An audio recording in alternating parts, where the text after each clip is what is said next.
Hey, it's Central Valley Business. I'm your host, Steve Walling. My guest for this segment is Stefanie Faria from Pawsitive Connections. Yep. Stefanie, welcome to the show. Now, you're going to tell me, what is Pawsitive Connections? Pawsitive Connections is a nonprofit dog rescue. We're a no-kill shelter.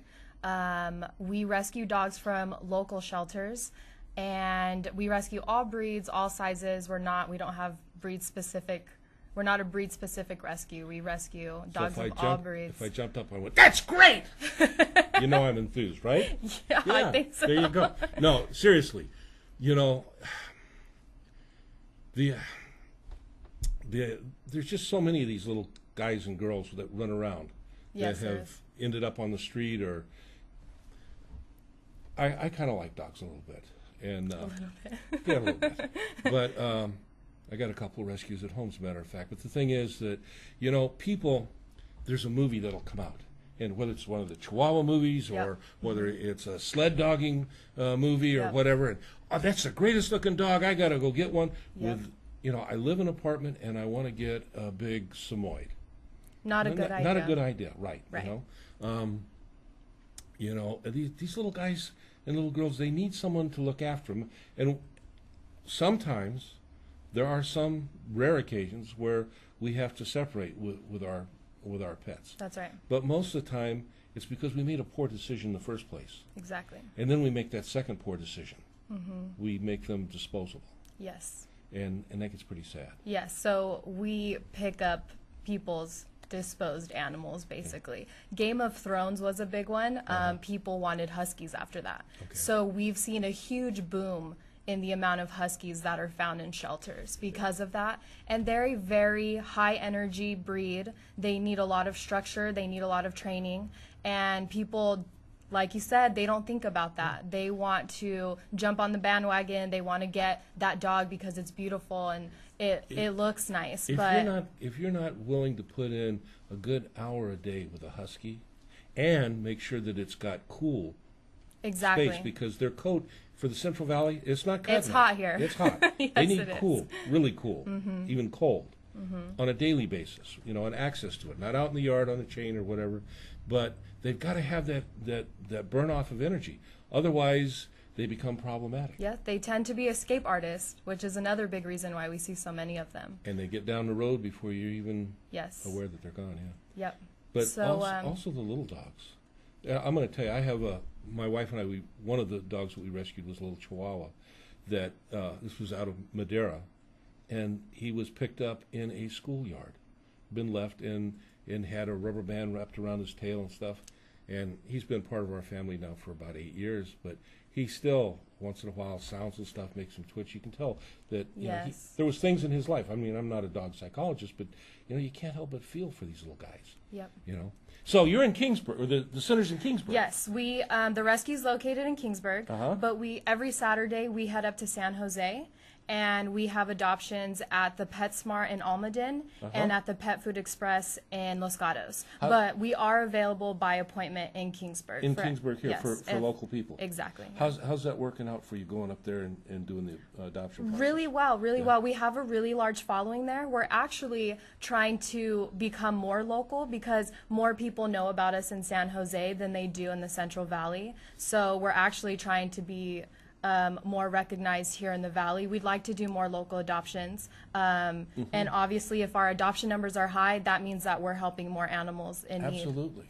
And it means that you are able to help more, too, because Exactly. it's a process, you know. And it takes a few bucks to make this happen. Yes, it does. So we rely solely on donations. We don't receive any grants or government funding of any kind. So we do take donations. We have a list of items that we always need to. So if anyone's ever interested in donating to us, they can either email us for information at info@pawsitiveconnections.org.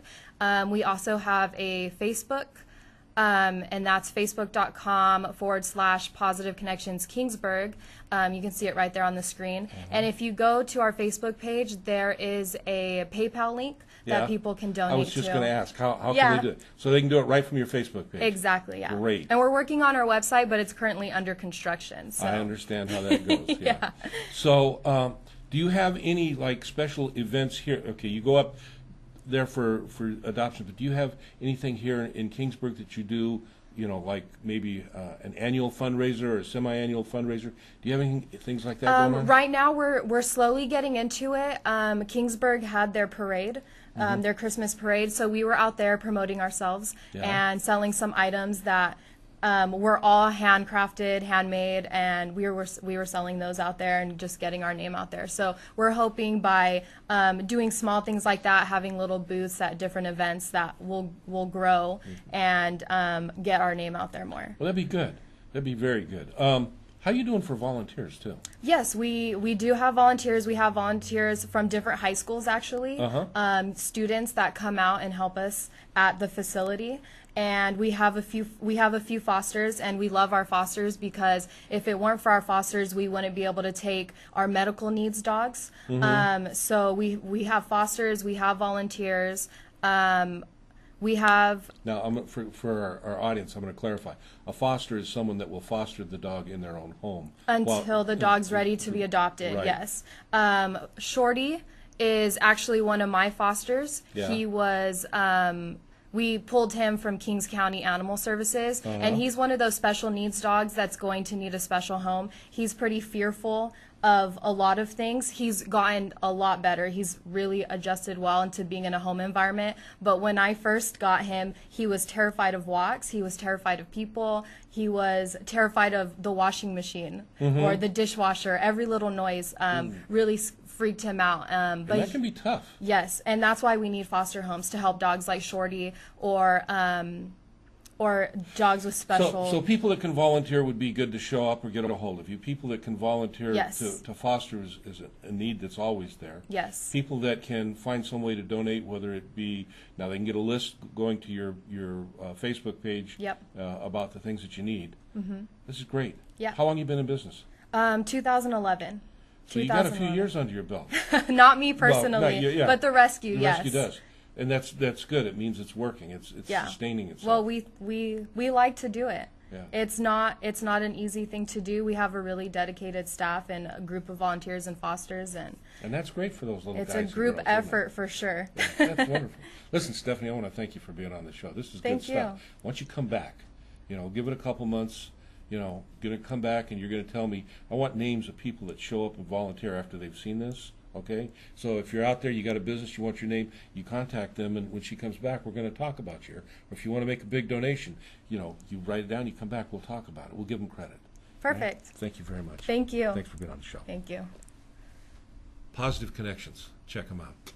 We'll see you when we come back.